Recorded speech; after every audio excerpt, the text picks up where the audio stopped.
when you became president in 2005, you pledged a war on corruption. You called it, quote, a national cancer and, quote, public enemy number one. But then you yourself were hit with a variety of scandals, your government, and you later said you, quote, underestimated the cultural roots of corruption.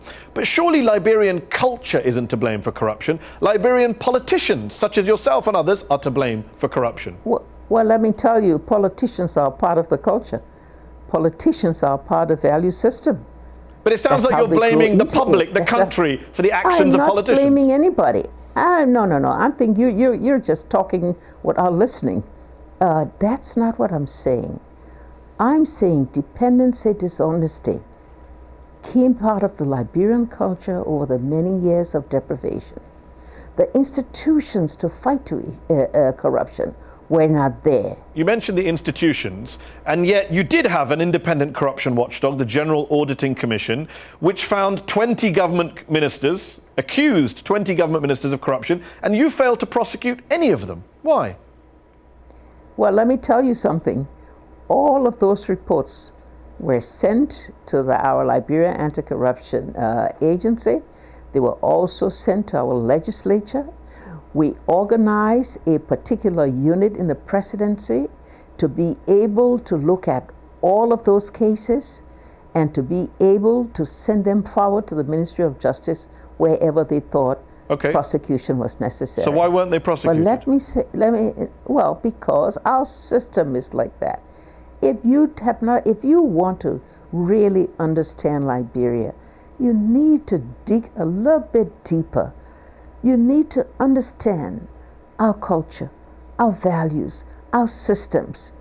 And the way to tackle it is not always to just make a whole lot of noise about it, but to quietly build those institutions that are going to be long-lasting. What is it about your country's institutions and values and culture that led you to appoint 3 of your sons and your sister to top government positions? Something that led to your fellow Liberian Nobel Peace Laureate, Lema Bowie, to resign from her post as head of Liberia's Peace and Reconciliation Commission. Does she not understand Liberian culture or institutions? No. Let's put it this way. First of all, when I took office, if you're talking about one of my sons was always in place a couple of administrations before I took place, and I didn't fire him.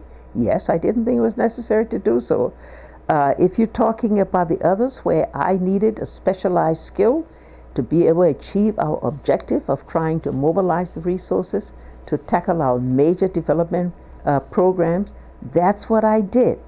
And frankly, will you please look around today at some other countries that have found themselves perhaps in similar position and have been able to put in place those particular relatives close to them whom they feel they could trust?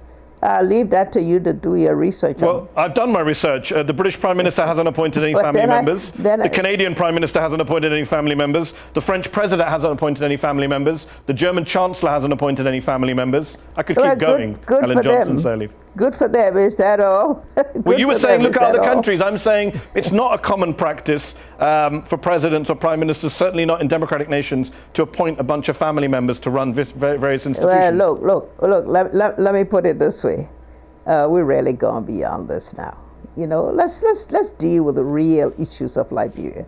Let's deal with how we can help this country to succeed. You say let's deal with Liberia's real issues. No. You said you appointed family members for specialized skill sets. Your son Robert Sirleaf was appointed chairman of Liberia's national oil company. That company went bankrupt and $30 to $40 million US disappeared. What special skill set did he bring to national oil company? No. First of all, let me just say, what you just said is a blatant lie. L-I-E, lie.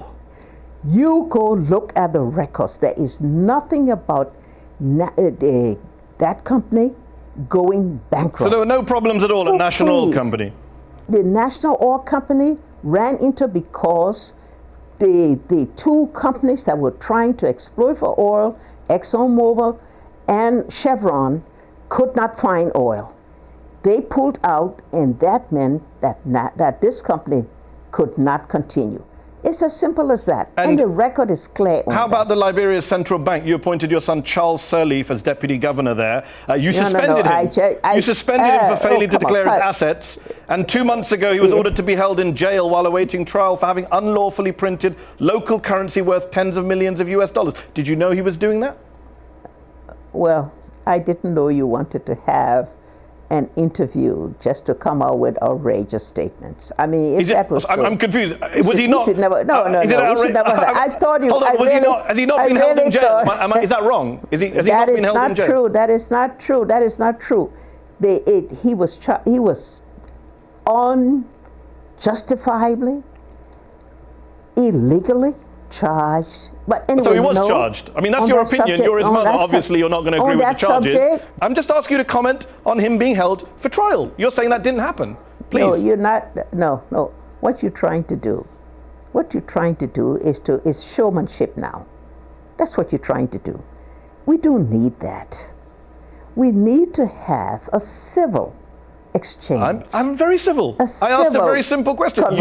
You accuse me of making up things. I haven't accused you of anything. I simply asked, your son has been ordered to be held in jail while awaiting trial for having unlawfully printed local currency worth tens of millions of dollars. What's your reaction to that? There's nothing uncivil about that question. Look, our system requires that when we have a case under the jurisdiction of the court, we're not supposed to talk about it until that matter is settled by the courts. So you're trying to make me do things that are not right and not legal. Please don't do that. Okay, how about what happened on your watch? You suspended him for failing to declare his assets. Am I lying about that as well? Oh, I did what I felt I had to do. You have to realize how I ran the government. That's what we tried to work out here. That's what our viewers want to know. How did you run the government? You appointed family members, suspended some of them. Just wondering how that works. Oh, well, I don't think you want a conversation. I do. I don't think you want a conversation, because I'm asking questions that are very legitimate questions. I would ask any former president on this show about corruption allegations on their watch. The fact that they happen to be your children is neither here nor there. You're right. So you don't want to comment on anything about corruption. Okay. One of the other things critics line up against you for, you're criticized is for your former support of Charles Taylor, your predecessor, who's of course a convicted war criminal. In 2009, you formally apologized for having stood behind him. That same year, the Liberian Truth and Reconciliation Commission made a set of recommendations saying that a compensation scheme should be created, a dedicated war crimes court should be set up. You never took action on those things. Why not? We have moved beyond the Charles Taylor story. We have moved beyond all of those bad things that characterize our country. Liberia needs peace. Liberia needs civility. Liberia needs to claim a future that's devoid of all of those things that have kept us down, that have divided us, that has created problems for us. Well, isn't that what truth and reconciliation is for, to get past division? Truth and reconciliation has been gone to the courts. It's left the courts. It has transformed into a palaver hut. That process has started, the process of contrition and forgiveness. All of that has started, and so I don't care. But you ignored the actual Commission on Truth and Reconciliation, which also accused you of financing and forming, quote, the warring factions in Liberia's civil wars. The report said that people, including yourself, should be banned from occupying public office for 30 years. Really? But then maybe you're not up to date on what's happening in our country. Maybe you forget that after that came out, I won 2 elections. Because you ignored the recommendation that said you shouldn't be allowed to run for office. No.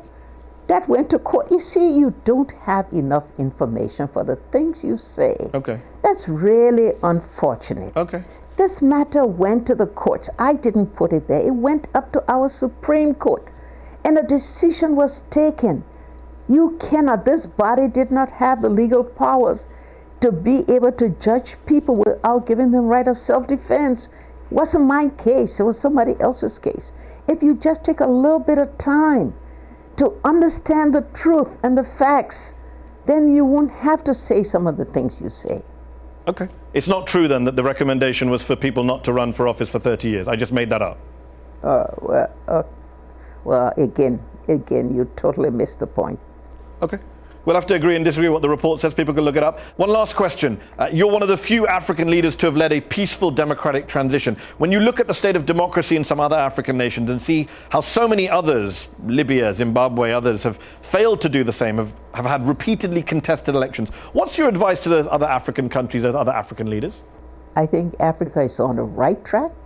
When it comes to democracy, I think what we need is to make stronger institutions that will ensure that democracy is implemented, will ensure that participation of all citizens in societies are enhanced through their active collaboration to be able to achieve development goals. There may be a lot of those that take away from the successes we've had, from the progress we have, but I think the record is clear, the evidence is right there to see.